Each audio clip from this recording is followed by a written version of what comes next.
Muy buenas noches, hermanos. El día de hoy vamos a hablar acerca de un tema de gran importancia, trascendental para todo cristiano que quiere verdaderamente caminar en este camino del Evangelio, el cual es el bautismo.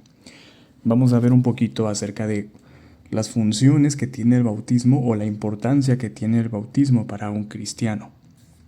Vamos a ver también un poquito de qué es el bautismo, vamos a ver por qué deberíamos de bautizarnos y las consecuencias de no hacerlo conscientemente. Entonces vamos a comenzar, hermanos. Primeramente, debemos saber la definición de bautismo. Si usted busca en la etimología o en el diccionario, se va a encontrar que proviene de un vocablo griego, etc.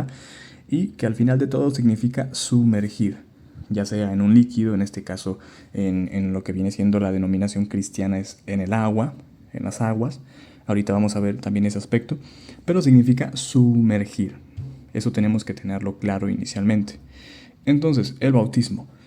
El bautismo es importante por varias razones, Pablo lo expone y vamos a comenzar a leer qué dice Pablo.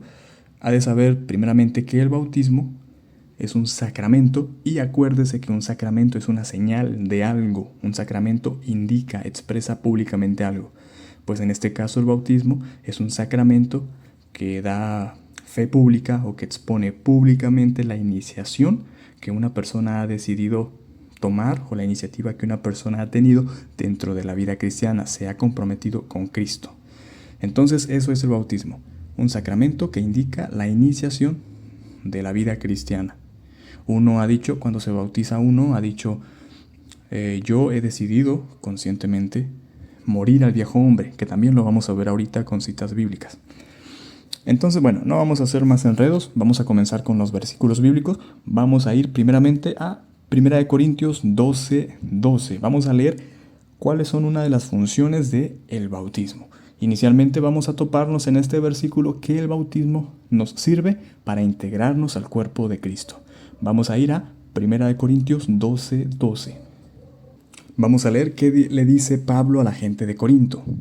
Vamos a leer, dice, porque así como el cuerpo es uno y tiene muchos miembros, pero todos los miembros del cuerpo, siendo muchos, son un solo cuerpo.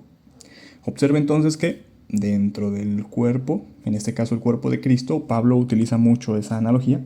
Hay varios miembros, pero todos somos un solo cuerpo. Vamos a ver por qué somos un solo cuerpo, por qué somos uno en Cristo, por qué tenemos unidad en el Espíritu. Dice así también Cristo. Versículo 13. Porque por un solo Espíritu fuimos todos bautizados. Fíjese que todos somos un solo cuerpo porque todos fuimos bautizados en un solo Espíritu. Y luego dice, en un cuerpo. Sean judíos o griegos, sean esclavos o libres, y a todos se nos dio a beber de un mismo espíritu. Entonces, nosotros al bautizarnos estamos incluyéndonos al cuerpo de Cristo que se compone de muchos miembros, de los cuales ya no hay diferencia, porque todos hemos bebido de un mismo espíritu. ¿Y por qué nos interesaría a nosotros agregarnos al cuerpo de Cristo? Pues tiene que saber algo. El cuerpo de Cristo es la iglesia. ¿Está en la Biblia? Por supuesto que está en la Biblia. Le voy a dejar una lista de todos los versículos bíblicos donde Pablo y en otras cartas pastorales se habla acerca de cómo el cuerpo de Cristo es la iglesia, también es su esposa. ¿Se acuerda de Lucas 6:33? Aquí cometí un pequeño error, hermanos. Le dije Lucas 6:33, pero la cita es Mateo 9:15. Cuando los fariseos le preguntan a Jesús por qué sus discípulos no ayunan, y Jesús les responde que los discípulos no ayunan porque cuando el novio les sea quitado, ahí sí tendrán que ayunar, pero mientras esté con ellos no tienen por qué ayunar, diciendo o representando que los discípulos, cuando el novio se les quite, pues tendrán que estar preparados. Dentro de las acciones tendrán que hacer el ayuno para ser como las vírgenes prudentes que guardaron aceites en sus lámparas para la llegada del novio. Entonces, el cuerpo de Cristo es la iglesia y la iglesia es esposa, es novia del cuerpo de Cristo. Y adivine, o mejor dicho, intuya, ¿qué hace Cristo con su esposa? Está interesante, ¿verdad? Pues vamos a leerlo, vamos a ver qué hace Cristo con su cuerpo, el cual es su novia. ¿Qué hace? Vamos a ver qué hace. Vamos a ir a Efesios 5:23. En este pasaje, Para explicarle el contexto, Pablo habla acerca de la importancia de que el marido ame a la mujer, de que la trate y que la ame como Cristo amó a la iglesia, y de que la mujer se sujete a su esposo, a su marido. Vamos a leer. Porque el marido es cabeza de la mujer, así como Cristo es cabeza de la iglesia, la cual es su cuerpo. La iglesia es el cuerpo de Cristo, es la novia de Cristo. Y fíjese qué hace Cristo con su esposa, la esposa de Cristo. Fíjese qué hace, pues dice, y Él es su Salvador. En otras versiones, que honestamente no recuerdo, dice, y Él la salva. Cristo salva a la iglesia. Entonces fíjese que dentro de los planes o dentro de las funciones que tiene el bautismo es estar dentro de aquel cuerpo, el cual será la esposa de Cristo, que Él vendrá y esperará a una esposa sin manchas ni arruga. Me parece que aquí lo dice. En el versículo 26, fíjese que dice, vamos a leerlo desde el 25, maridos, amad a vuestras mujeres, así como Cristo amó a la iglesia y se entregó a sí mismo por ella. Fíjese que Cristo se entregó a la iglesia, a su esposa, a su cuerpo. Entonces, no sé usted, pero yo no querría estar fuera de ese cuerpo. Yo no querría no ser la esposa o formar parte de la esposa de Cristo, porque Cristo se entregó por ella. Versículo 26 dice, para santificarla, habiéndola purificado en el lavamiento del agua por la palabra, a fin de presentársela a sí mismo una iglesia gloriosa que no tuviese mancha ni arruga ni cosa semejante, sino que fuese santa y sin mancha. Y bueno, aquí Pablo sigue hablando de el amor hacia la esposa en este caso. Pero fíjese entonces que dentro de las funciones tenemos integrarnos al cuerpo de Cristo, el cual es la iglesia, el cual es la esposa de Cristo, por la cual Cristo se entregó, la amó y la salva. Él es su Salvador. Ahora bien, puede surgir una duda. Entonces, ¿el bautismo es importante o, mejor dicho, necesito bautizarme para ser salvo? Esa es una pregunta bastante curiosa, bastante controversial también, y lo vamos a abordar con la mayor seriedad e imparcialidad posible. Sin embargo, vamos a seguir viendo otras funciones más y esa cuestión la responderemos al final. Ahora vamos a ver una hermosa analogía que el apóstol Pablo hace en 1 Corintios 10:1. Vamos a leerlo a ver qué dice. Porque no quiero, hermanos, que ignoréis que nuestros padres todos estuvieron bajo la nube. En este caso, acuérdese que la nube era la presencia del Señor que los acompañaba de día y por la noche era una columna de fuego, ¿ok? Y todos pasaron el mar, dice. Versículo 2. Y todos en Moisés fueron bautizados en la nube y en el mar. Aquí tiene que acordarse un poquito de lo que pasó en el Éxodo. Acuérdese que los israelitas venían huyendo porque escaparon de Egipto y pues sus enemigos venían detrás. Entonces, cuando ellos pasaron por el mar, aquí el apóstol Pablo pone la analogía de que fueron bautizados en la nube y en el mar. Ellos pasaron por debajo de las aguas. En este caso, pues las aguas se abrieron y ellos pasaron en medio. Y acuérdense que cuando terminaron de cruzar, cuando fueron bautizados bajo esa nube y ese mar, sus enemigos fueron destruidos. Acuérdese que el agua del mar cayó sobre los carros del faraón y Israel fue libertado, sus enemigos fueron aniquilados.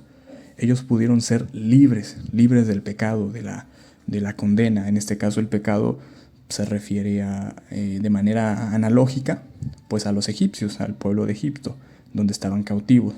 En nuestro caso, pues nuestra cautividad es el pecado, pues al bautizarnos somos libertados por ese bautismo que se hace debajo de las aguas y porque nosotros hemos sido integrados al cuerpo de Cristo, el cual nos santifica, para que nos encuentre sin mancha y para esa gran llegada, cuando se grite que el esposo ha llegado. Entonces fíjese también que el bautismo también tiene un propósito de libertarnos de la cautividad. ¿Y por qué podemos decir esto? Bueno, pues podemos recordar, por ejemplo, la carta de Pablo a la gente de Éfeso. En la carta de los Efesios capítulo 4 versículo 22 nosotros podemos encontrar como Pablo dice que tenemos que despojarnos en cuanto a la pasada manera de vivir, despojados del viejo hombre, dice Pablo, que está viciado conforme a las concupiscencias. En este caso las concupiscencias son deseos pecaminosos.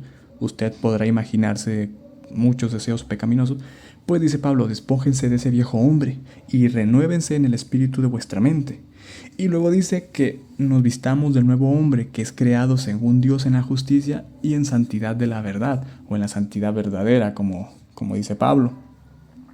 Entonces fíjese que cuando nosotros nos bautizamos, estamos anunciando públicamente que nuestro viejo hombre está siendo sepultado juntamente con Cristo.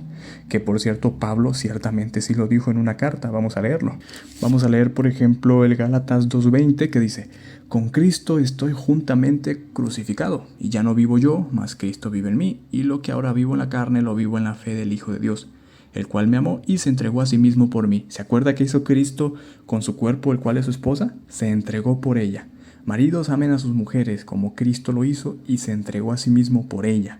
Pues así es como Cristo nos salva. Al integrarnos al cuerpo de Cristo, entonces nosotros hemos renunciado al viejo hombre, nos despojamos de ese viejo hombre que está viciado conforme a las concupiscencias engañosas, nos renovamos en el espíritu de nuestra mente y nos vestimos del nuevo hombre que es creado según Dios en la justicia y en la santidad de la verdad. Esa es otra función del bautismo. Fíjese cómo dice Pablo en Gálatas 3:27. Podemos leer que dice: porque todos los que habéis sido bautizados en Cristo, de Cristo estáis revestidos. Ya lo que hemos venido viendo, acuérdese lo que vimos en 1 Corintios 12:12, todos bebemos de un mismo espíritu, nos revestimos de Cristo, nos despojamos del viejo hombre y somos revestidos de Cristo. Luego dice, de manera que la ley, era versículo 27, dice: porque todos los que habéis sido bautizados en Cristo, de Cristo estáis revestidos. Ya no hay judío ni griego, no hay esclavo ni libre, no hay varón ni mujer, porque todos sois uno en Cristo Jesús. Y si vosotros sois de Cristo, ciertamente linaje de Abraham sois, y herederos según la promesa.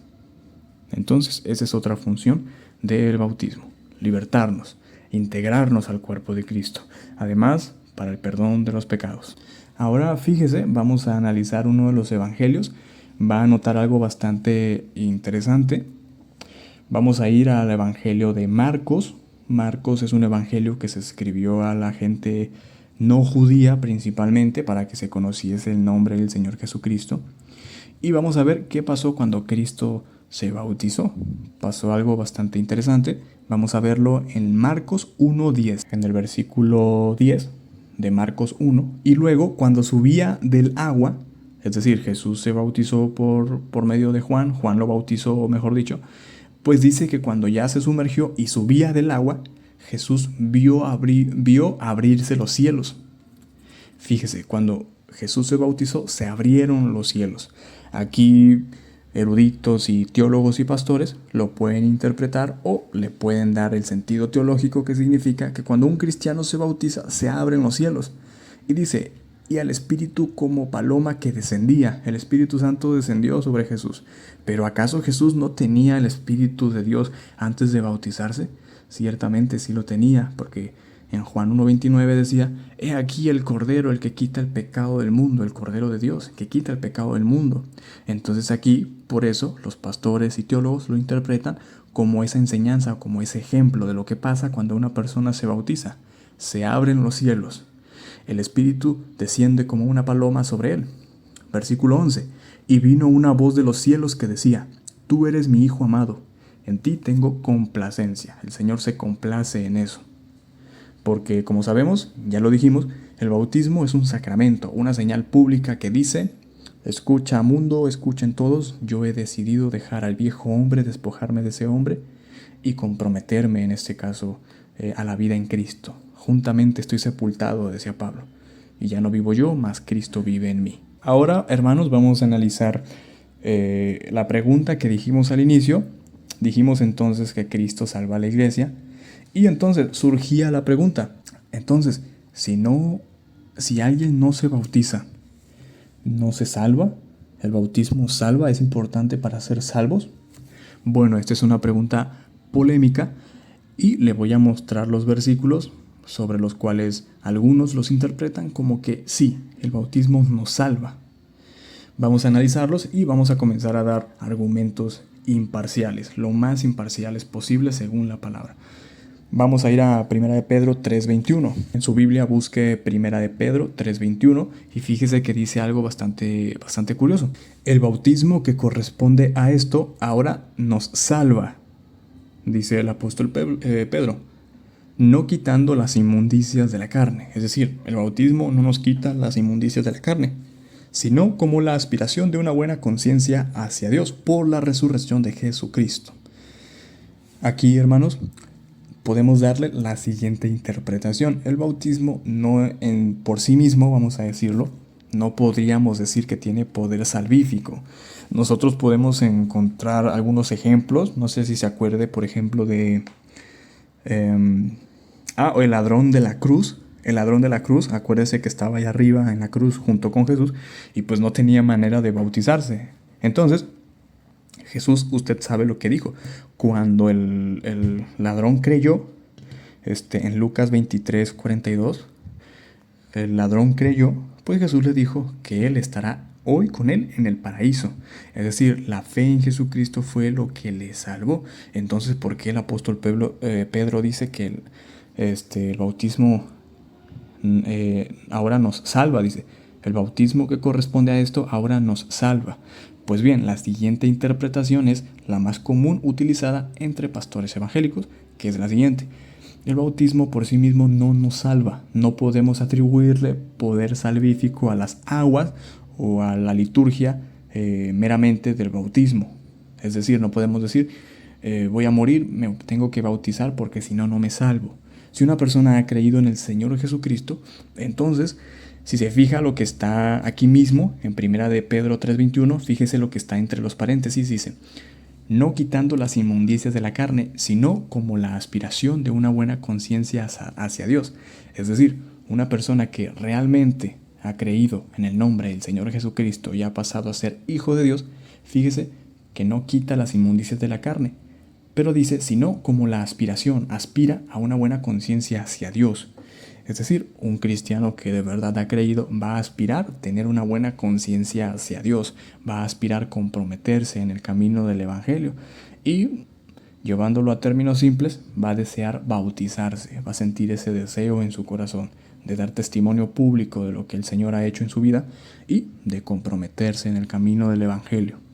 Entonces a eso se puede referir y a eso se refiere este pasaje de 1 de Pedro 3:21. Usted puede ver en Hechos 2:38 un versículo que es utilizado ampliamente por los unitarios, que utilizan solamente el nombre del Señor Jesús para el bautismo, porque aquí Pedro dice que se tienen que bautizar en el nombre del Señor Jesús. Y nuestra intención en este momento es analizar qué dice Pedro acerca del arrepentimiento para el perdón de los pecados, el bautismo para el perdón de los pecados. Vamos a ir a Hechos 2:38. Aquí, hermanos, no argumenté nada acerca de la Trinidad o el unitario. Aquí podemos ver que dicen en el nombre del Señor Jesús. Y aquí nosotros, los trinitarios, damos la siguiente interpretación, que significa, Pedro lo dijo para hacer alusión al bautismo de Jesús, que era en el Espíritu Santo, en fuego y en el Espíritu Santo, porque había bautismos de los fariseos, había el bautismo de Juan, entonces tenían que haber diferencias de bautismo y por eso se mencionó eso, pero no se dice que utilicemos el nombre, sino que lo hagamos en el nombre, con la autoridad que el Señor Jesús dejó. Además de que se necesita conciencia de pecado, arrepentirse, etc. Pero eso lo trataremos después, nada más quería aclarar eso. Pedro les dijo, arrepentíos, primer paso, arrepentíos, y bautícese. Segundo paso, cada uno de vosotros en nombre de Jesucristo para perdón de los pecados. Fíjese que aquí Pedro da dos pasos, arrepentirse y bautizarse. Una vez han creído, en este caso Pedro les da un discurso y bueno, la gente se conmovió, creyeron en las palabras de Pedro. Entonces le preguntaron, ¿qué vamos a hacer? Nosotros creímos a tus palabras, ¿qué vamos a hacer? ¿Se arrepintieron? Pues aquí Pedro dice, arrepentíos. Primer paso, y bautícese cada uno de vosotros en el nombre de Jesucristo para perdón de los pecados. Y como le comenté, los unitarios utilizan este pasaje para decir, el apóstol Pedro bautizaba en el nombre del Señor Jesucristo. Y fíjese que dice, y recibiréis el don del Espíritu Santo. Y aquí habla acerca de la promesa, cómo se recibe, y lo sigue exhortando. Entonces, hermanos, aquí el enfoque no es tanto hablar acerca de el unitarismo, que después lo hablaremos, primero Dios, con un hermano, pero por ahora fíjese que nosotros necesitamos arrepentimiento. y bautizarnos ya creyendo en el nombre del Señor Jesucristo. Por tanto, no es que el bautismo nos salve, sino más bien que una vez nosotros hemos creído, nos vamos a bautizar porque hemos reconocido el poder de Cristo en nuestras vidas. Y sabemos que bautizándonos somos anexados al cuerpo de Cristo. Y vamos a ver un versículo más en Marcos 16:16. Vamos a ver un enfoque también acerca de si el bautismo nos salva, o sea, si el bautismo por sí solo es lo que necesitamos para ser salvo. Fíjese en Marcos 16:16. El que creyere y fuere bautizado será salvo, te dice Jesucristo. Y aquí tenemos que detenernos porque fíjese, tenemos que creer. En este caso Pedro decía arrepiéntanse porque la gente había creído. Y luego dice, creyere y fuere bautizado, será salvo. Entonces podemos decir, bueno, entonces tenemos que creer y bautizarnos. Ocupamos las dos cosas para ser salvos. Pero fíjese que dice más adelante, mas el que no creyere será condenado. Fíjese que en esta segunda parte del versículo, aquí Cristo dice que serán condenados los que no creyeren, pero no dice, mas el que no creyere y el que no se bautice será condenado. Simplemente dice, mas el que no creyere será condenado. ¿Ese es otro texto o es otro análisis que se le da a este versículo para dar a entender que el bautismo no es indispensable para la salvación, pero no por ello es algo que tenemos que descuidar? ¿Y por qué? Y aquí viene la advertencia final que me gustaría compartirles. Resulta que el bautismo es un mandamiento, además de que ya vimos la importancia del bautismo, que de por sí eso tendría que ser más que suficiente para convencernos de hacerlo, que es un sacramento importantísimo en la vida cristiana. Pero debemos saber de todas maneras que es un mandamiento directo del Señor Jesucristo. Por tanto, el no obedecerlo sería directamente desobedecer un mandamiento del Señor Jesucristo, el cual la definición de pecado es desobediencia a Dios. Estaríamos cometiendo pecado. Vamos a leer Mateo 28:19. Jesús dice, por tanto, id y haced discípulos a todas las naciones, bautizándolos en el nombre del Padre, y del Hijo, y del Espíritu Santo. Fíjese que es un mandamiento, es una frase imperativa que se tiene que hacer. De hecho, versículos antes, en el versículo 18, fíjese que dice, y Jesús se acercó y les habló diciendo, toda potestad me es dada en el cielo y en la tierra. Jesús está diciendo, yo tengo la potestad aquí en el cielo y aquí en la tierra. Es decir, hagan lo que yo les digo. Y de ahí lanza el mandamiento. Vayan, hagan discípulos y bautícelos en el nombre del Padre, del Hijo y del Espíritu Santo. Yo soy el Señor, dice Jesucristo. El versículo 20 dice, enseñándoles que guarden todas las cosas que os he mandado. Aquí Jesús deja en claro y cierra con un broche de metal lo que ha ordenado. Básicamente, imagínense que alguien le manda y le dice, por favor, cocine, lave los trastes y vaya a la tienda. Y como último mandamiento, obedezca los 3 anteriores. Así Cristo cierra en el versículo 20, enseñándoles que guarden todas las cosas que os he mandado. Es decir, los apóstoles nos han enseñado a guardar todo lo que Cristo ha mandado, y dentro de los tales mandamientos está el bautizarse en el nombre del Padre, del Hijo y del Espíritu Santo. Pues bien, hermanos, espero que les haya quedado un poco claro, o al menos hayan tenido una perspectiva un poquito más profunda de este tema. Muy pronto voy a traer a un invitado, un hermano muy especial que yo aprecio mucho, para tocar temas un poco más profundos. Espero que les sea de edificación este tema, y muy pronto vamos a seguir hablando de temas doctrinales. Que la gracia del Señor Jesucristo esté con todos ustedes. Amén, amén.